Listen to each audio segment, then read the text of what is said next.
भोपाल से बीजेपी सांसद साध्वी प्रज्ञा सिंह ठाकुर ने दावा किया है कि एमपी में बीजेपी की 150 से ज्यादा सीटें आएंगी। उन्होंने कहा कि कांग्रेस ने भ्रम पाल बैठी है। कांग्रेस सरकार बीजेपी की बनेगी। वहीं शिवराज सिंह चौहान को मुख्यमंत्री बनाए जाने पर सांसद साध्वी प्रज्ञा ने कहा कि सीएम कौन बनेगा ये संगठन तय करेगा।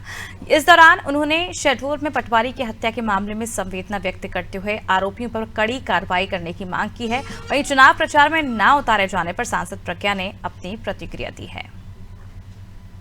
परेशान तो उनसे हो चुकी थी सरकार, जनता उनकी सरकार से जनता परेशान हो चुकी थी, इसलिए उनको कभी उन्होंने बनने नहीं दिया जनता ने।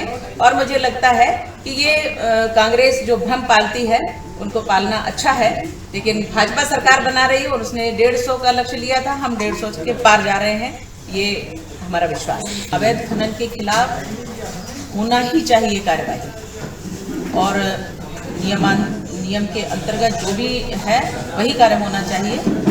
अवैध खनन और वो जो पटवारी की हत्या हुई है, उनके परिवार के प्रति मैं संवेदना रखती हूँ। एक मिलिट्री मैन थे वो, और उनके प्रति मैं अपने परिवार के प्रति संवेदना रखती हूँ। प्रभु उनकी आत्मा का कल्याण करें, परिवार को संबल दें। और इस प्रकार के जो काम होते हैं अवैध उत्खनन में, जिस प्रकार से कई और पहले भी अधिकारियों को मारा गया है, तो वो बिल्कुल उचित नहीं है। इस पर कठोर कार्रवाई होना चाहिए और कठोर दंड मिलने की कार्रवाई होना चाहिए। भाजपा हमारा संगठन जो तय करेगा वही सर्वमान्य होता है, और संगठन के प्रति सबका समर्पण है। हमारे यहाँ एक बड़े से बड़ा नेता एक सबसे पहले भाजपा का कार्यकर्ता होता है, वह कार्यकर्ता भाव रखता है। इसलिए जब भी कोई ऐसा विषय आता है और संगठन का जो शीर्ष का जो निर्णय होता है वह सर्वमान्य होता है। ये चिंता हमारी भाजपा को होना चाहिए थी कि भाई मैं कहाँ हूँ, भाजपा को मालूम है।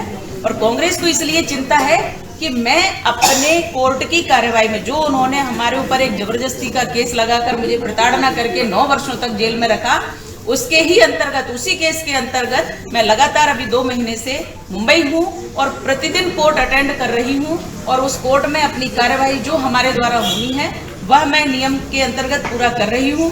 फास्ट ट्रैक कोर्ट में हमारा केस है, इसलिए मुझे प्रतिदिन वहाँ रहना होता था। हमारे संगठन को मालूम है, हमारे जो जनता है उसको मालूम है कि मैं कौन से संघर्ष में लगी हूँ। परेशान तो